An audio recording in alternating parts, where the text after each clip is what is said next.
میرے چینل میں آپ کا استقبال ہے۔ آج کی یہ ویڈیو گرامر کی ہے۔ اس میں آج ہم جملے کی اجزاء یعنی پارٹ آف سینٹنس سیکھیں گے۔ سب سے پہلے ہم یہ جانیں گے جملہ کیا ہوتا ہے۔ جملہ یعنی سینٹنس، یا ہندی میں اسے ہم واقعہ کہتے ہیں۔ تو واقعہ کیا ہوتا ہے؟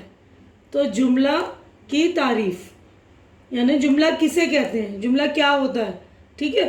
تو یہ دیکھیے، دو یا دو سے زیادہ الفاظ کا ایسا مجموعہ یعنی گروپ جس کے کچھ معنی ہوں، جملہ کہلاتا ہے۔ یعنی دو تین الفاظ ملا کر ہم ایک گروپ بنا لیں اس الفاظ کا، اور اس میں کچھ معنی نکلے۔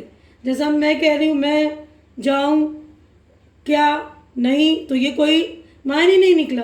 لیکن میں کہوں گی کہ میں کل جاؤں گی، تو یہ ایک معنی والا جملہ ہوا، معنی نکلے اس کے کچھ، تو کچھ معنی ہو جملہ کہلاتا ہے۔ تو جملہ کہلانے کے لیے معنی ہونا ضروری ہے۔ جیسے رام دوڑا، اس میں دو ہی الفاظ ہیں لیکن میننگ پورا سمجھ میں آ رہا ہے۔ احمد خط لکھتا ہے وغیرہ، ٹھیک ہے۔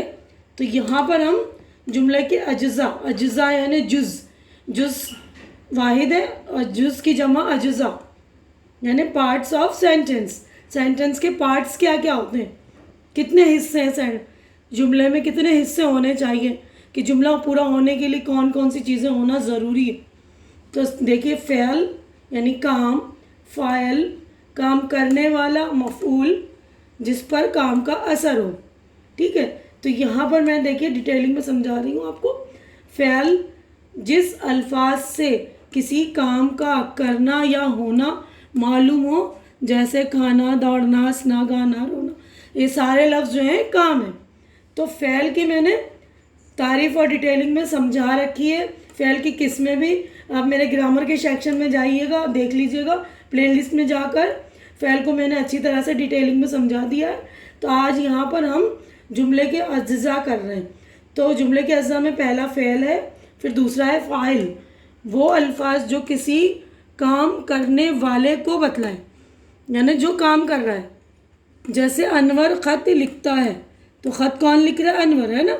تو اس جملے میں خط لکھنے والا انور ہے، اس لیے انور فاعل ہے، ٹھیک ہے نا۔ کام کرنے والا انور ہے، فاعل۔ مفعول وہ الفاظ جس پر کام کا اثر ہو، یعنی جو کام کرنے والا ہے اور جو کام ہے، کام کا اثر جس پر ہوتا ہے۔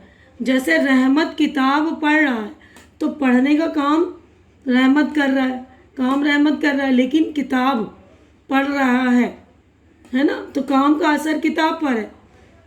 تو اس جملے میں کتاب پر کام یعنی پڑھنے کا اثر ہو رہا ہے، اس لیے اس جملے میں کتاب مفعول ہے۔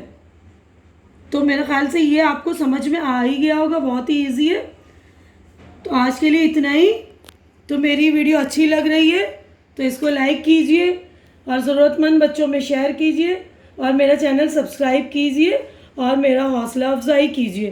شکریہ۔